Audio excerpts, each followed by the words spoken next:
Ketika itu setiap pagi Allah Subhanahu wa taala menurunkan manna dari langit. Ketika mereka membuka rumahnya, mereka mendapatkan manna tersebut, lalu mereka mengambilnya seukuran yang cukup untuk mereka makan hari itu dan hari esok.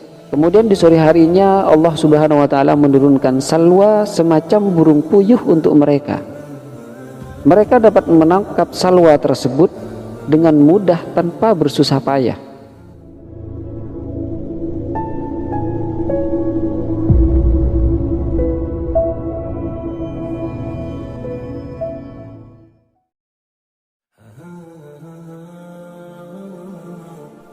Assalamualaikum warahmatullahi wabarakatuh.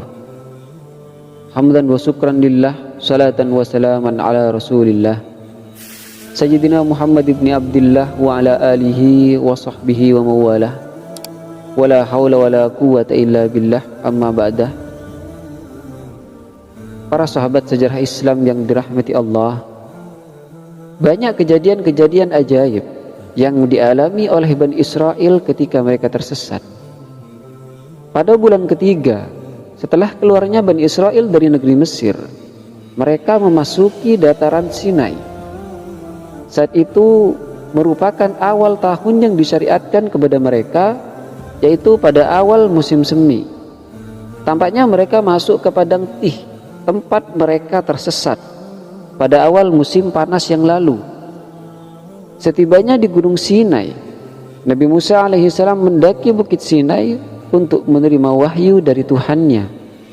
Beliau diperintahkan oleh Allah Subhanahu wa taala untuk mengingatkan kaumnya atas nikmat-nikmat yang telah Allah berikan kepada mereka.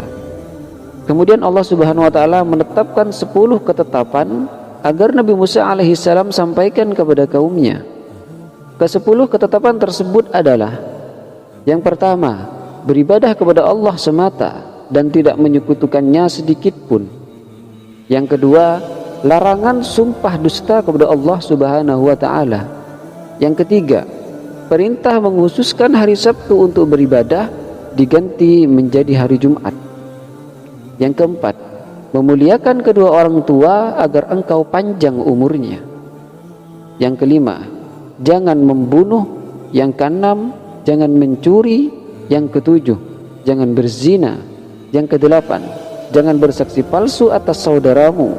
Yang kesembilan, jangan arahkan pandanganmu ke arah rumah saudaramu. Yang ke-10, jangan menginginkan istri saudaramu, juga budak, sapi, dan keledai milik saudaramu. Maksudnya adalah jangan pernah bersikap dengki kepada saudaramu. Banyak salafun soleh yang mengatakan bahwa ke-10 perintah tersebut terkandung dalam 2 ayat di dalam Al-Quran, sebagaimana dijelaskan di dalam surat Al-An'am. Katakanlah, marilah kubacakan apa yang diharamkan atas kamu oleh Tuhanmu, yaitu janganlah kamu mempersekutukan sesuatu dengan Dia. Berbuat baiklah terhadap kedua orang ibu bapa, dan janganlah kamu membunuh anak-anak kamu karena takut kemiskinan.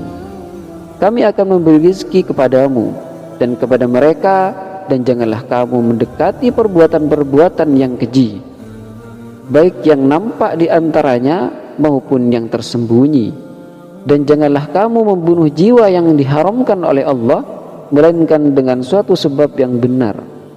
Demikian itu yang diperintahkan kepadamu supaya kamu memahaminya. Dan janganlah kamu dekati harta anak yatim kecuali dengan cara yang lebih bermanfaat hingga sampai ia dewasa. Dan sempurnakanlah takaran dan timbangan dengan adil.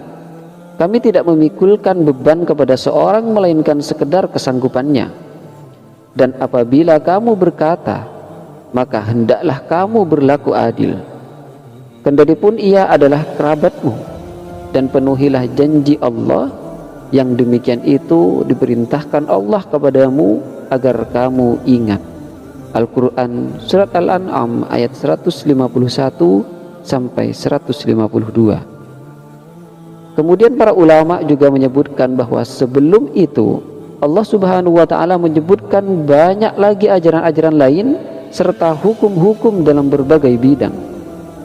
Pada awalnya semua hukum-hukum itu berlaku dan diamalkan.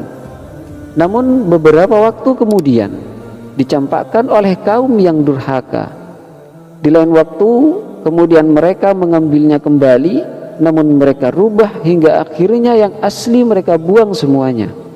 Dan akhirnya ajaran yang asli terhapus dan terganti sama sekali.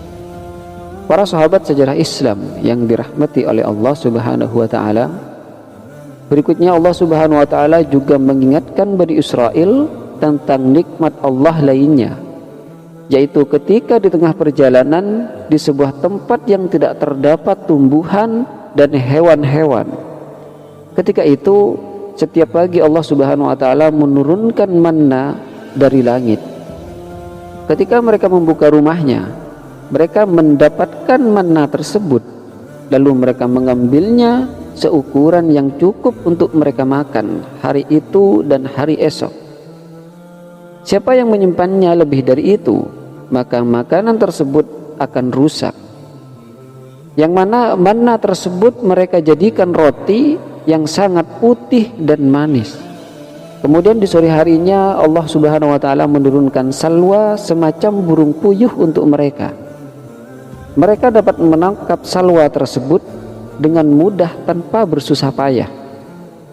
Kemudian apabila datang musim panas, Allah Subhanahu wa taala menurunkan awan mendung di atas mereka yang dapat melindungi mereka dari panas matahari. Setelah itu Allah Subhanahu wa taala melimpahkan air kepada mereka setelah Nabi Musa alaihissalam diperintahkan untuk memukul sebongkah batu. Lalu memancarlah mata air dari batu tersebut sebanyak 12 mata air. Setiap suku terdapat mata air khusus untuk mereka. Lalu mereka minum untuk diri sendiri dan ternak mereka. Dijelaskan di dalam Al-Quran, dan kami naungi kamu dengan awan, dan kami turunkan kepadamu manna dan salwa. Makanlah dari makanan yang baik-baik yang telah kami berikan kepadamu, dan tidaklah mereka menganiaya kami, akan tetapi merekalah yang menganiaya diri mereka sendiri. Al-Quran Surat Al-Baqarah ayat 57. Berkaitan dengan ayat 60, dan ingatlah ketika Musa memohon air untuk kaumnya, lalu kami berfirman, pukullah batu itu dengan tongkatmu, lalu memancarlah darinya 12 mata air. Sungguh tiap suku telah mengetahui tempat minumnya masing-masing. Makan dan minum rezeki yang diberikan Allah, dan janganlah kamu berkeliaran di muka bumi dengan berbuat kerusakan.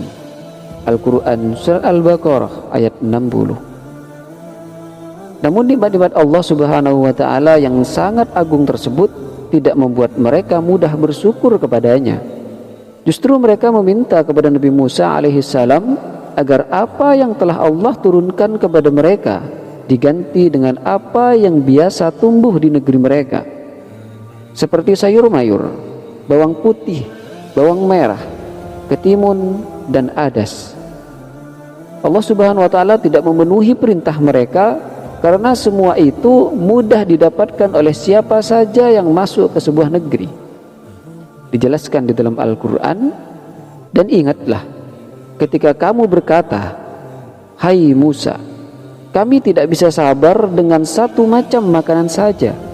Sebab itu memohonlah untuk kami kepada Tuhanmu agar Dia mengeluarkan bagi kami dari apa yang ditumbuhkan bumi, yaitu sayur mayurnya, ketimunnya, bawang putihnya, kacang adasnya, dan bawang merahnya.